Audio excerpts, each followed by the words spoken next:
When you break a bone today, you know exactly what happens next. You feel the pain, you go to the hospital, you get an x-ray, a doctor sets the bone, puts it in a cast, and tells you to stay off it for 6 weeks. It is inconvenient, it hurts, but it is not a death sentence.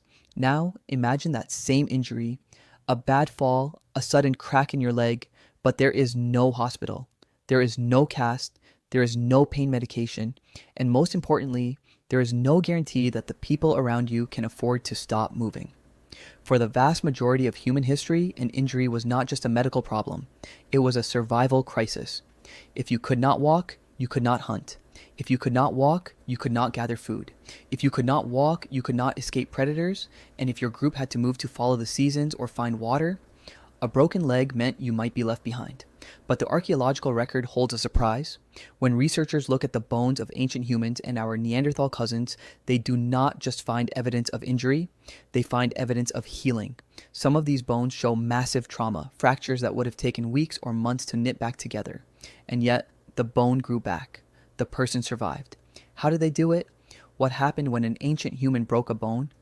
The answer is not a medical miracle. It is a story about the brutal reality of the ancient world, and the one advantage that allowed some people to survive it. Let's look at the danger first. In a world without antibiotics, any break that pierced the skin, what doctors call a compound fracture, was incredibly dangerous. Infection could set in quickly. Without modern medicine, a severe infection could be fatal, but even a clean break was a massive threat. Imagine an ancient human, let's call him a hunter or a forager, who falls from a height while tracking an animal, or who is struck by a falling rock. His leg is broken. The immediate problem is pain and shock, but the long-term problem is mobility. Ancient humans lived in a world that required constant movement. They did not have supermarkets or permanent cities. They had to follow the food, find water, and stay ahead of the weather. If one person in a small group suddenly cannot walk, the entire group faces a choice. Do they slow down? Do they use their own energy to carry the injured person? Do they share their limited food with someone who cannot help them find more? In a harsh environment, those are not easy questions. The group's survival depends on efficiency. An injured person is a vulnerability, and yet the bones tell us that, in at least some cases, the group did not walk away. Consider one of the most famous examples in archaeology, a Neanderthal known as Shanidar I. His remains were found in Shanidar Cave in present-day Iraq. He lived roughly 40,000 years ago, and his skeleton is a map of survival against the odds. Shanidar I had suffered a crushing blow to the left side of his head, possibly leaving him blind in one eye. His right arm was withered and had been fractured in multiple places. He had likely lost the use of his lower arm and hand.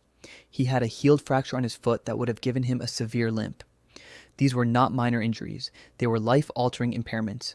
In a world full of predators and physical demands, a man with one good arm, limited vision, and a severe limp should not have survived for long. But the bones show that his injuries healed. The bone remodeled itself over time. Scientists estimate that Shanidar I lived to be between 35 and 45 years old. In the ancient world, that was a long life. He did not survive because he was invincible. He survived because he was not alone. Shanidar I is not the only example. Archaeologists have found other ancient remains with healed fractures, arms, ribs, and legs that were broken and then knit back together. We cannot know exactly what happened in each case. Bones do not record conversations. They do not tell us if the injured person was carried or if the group simply camped in one place longer than usual. But we can make reasonable inferences based on the biology of healing. A broken leg bone, like a femur, takes weeks to stabilize and months to fully heal. During that time, the injured person cannot hunt. They cannot gather. They cannot defend themselves effectively. If we find a healed femur in the ancient record, it means that for weeks or months, that person survived. That survival may have required food, water, warmth, protection, rest, or help moving with the group. We cannot identify every action from a skeleton, but a badly injured person cannot recover if they are completely alone. This is what researchers call the bioarchaeology of care. It is the study of how ancient people might have supported each other through illness and injury. It suggests that our ancient ancestors and our Neanderthal cousins were capable of more than just calculated survival.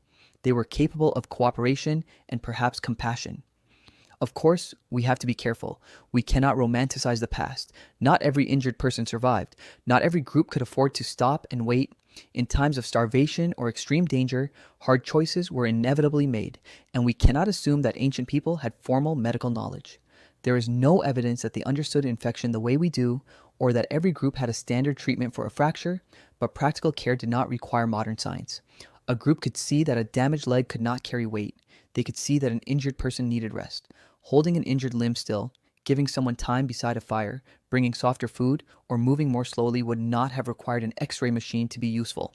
We should not pretend we know which of those things happened to every individual, but the healed bones show that sometimes the group made recovery possible. When you look at a healed bone from 40,000 years ago, you are not just looking at a biological process, you are looking at a social decision, you are looking at a moment when a group decided that a broken leg was not automatically the end. They decided that the injured person was worth the effort, the risk, and the food required to keep them alive. In a world where every calorie mattered, care was an investment. It might have been an investment in a skilled toolmaker, a knowledgeable elder, a parent, or simply a loved family member. We cannot identify the reason in every case. The important fact is that some severely injured people survived long enough for their bones to heal. Today, when we break a bone, we rely on a massive system of hospitals, doctors, and technology to put us back together.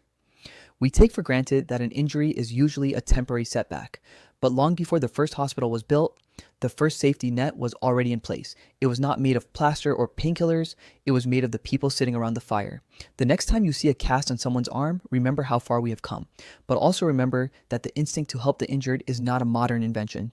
It may be one of the oldest survival strategies we have.